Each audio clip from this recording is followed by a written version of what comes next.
we thank our clients? Do we do something only like at the holiday time, send them like, something or just a card or do, like for me, I try when my clients, I try to think of something that is more than just a generic box of chocolates or, party or something. I try to think of something that speaks to them because I work so closely with them. Yeah, I mean, personally, I like more experience-based things, getting people together Yeah. on a regular basis.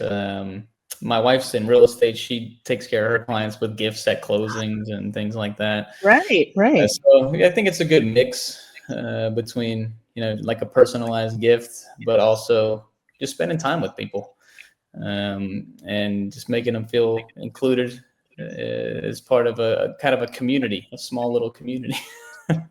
Right. No, especially if they're in your neighborhood, or in your geographic area, for sure. Yeah.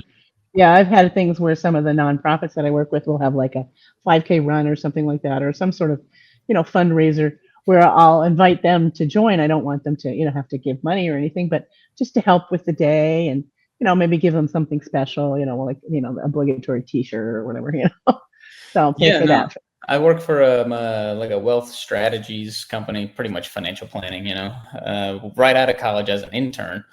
And they used to do something around the holidays where they would fly people in and just, the top 30, 40 clients or whatever, they'd rent out a whole restaurant and just put together a big dinner for everybody.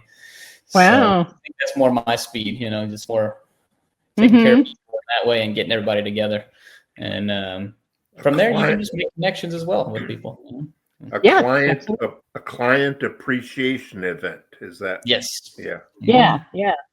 Because Dylan's right that it is yet another opportunity for networking. That they get to meet each Yes. other and, they have testimonials. They'll give, oh, isn't, Richard the best?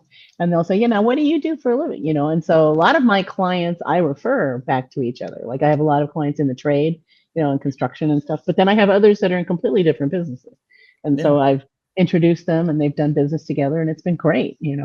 So do you do anything, Richard? 20 years ago, I should have asked myself that question. I'm too old to ask that question now, but I really like getting out there in ways that just as not for the purpose of expanding the business, but just happen to expand the business anyway. And But see, that's why nonprofits are great for that. So if you find a nonprofit that, really speaks to you in some way, they always have community events. you know what? That's great advice. I have a very soft place in my heart for sick children. It just tears me up, and I wanted to volunteer for. Locally, there's I'm in the Rochester area, Rochester, New York. There's the Golisano Children's Hospital, and it's the same thing. It's just a local version of St. Jude Hospital. Right.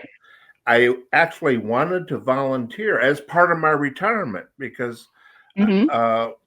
I can do business. I can do two things at once, and I wanted to follow my passion in that direction, but they couldn't take me. I'll fold towels. I just want to know I'm doing a good thing out there, and you can't sign up. Now, this was during COVID, so they couldn't take volunteers. What a heartbreaker.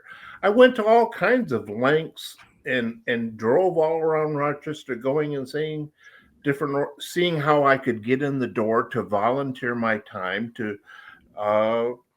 express my heart's passion, and I would have swept floors, I would have done dishes. I'm for any organization, but they couldn't take me. What a shame that was, Gosh.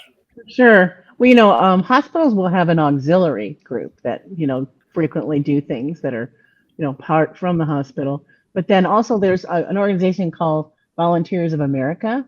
And so you can go onto the website and see where people have a need in your area, and you can search by different kinds of things like, children's hospitals or cancer hospitals or, whatever the case may be. So you might take a look at that. I should do that. And it's nice because it gets you out there socially too, in this the virtual world we have. Yeah, it's another example of you don't know what you don't know, right? Mm-hmm, All you know is you would like to devote yourself to something. Yes.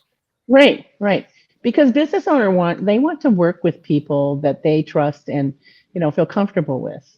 Like if people don't understand what a CFO is, I'll say a trusted accounting advisor. That gives more context to it. Okay. Everybody knows what a CEO is, but not everybody understands what a CFO is. Not even the people in my B&I group. So, to be perfectly honest. So, but yeah. So there's lots of different ways that you can reach out and get to know people, and Yes. kill two birds with one stone kind of thing. Yes. Because really getting involved in a community is a great way, however it might be, to really give back and to make sure, because as a nation we have to heal, and I don't want to talk about politics or anything, but it didn't go the way I Yeah. wanted. But but that's okay. We have to heal. We have to really, say, hey, we're Americans, and we have a voice, and we used our voice, and this is what happened. And okay, so then how do we make the best of this situation? How do we Yeah. continue to be that nation that we feel we are, and Americans that we feel we are? And so Yeah. we just put out.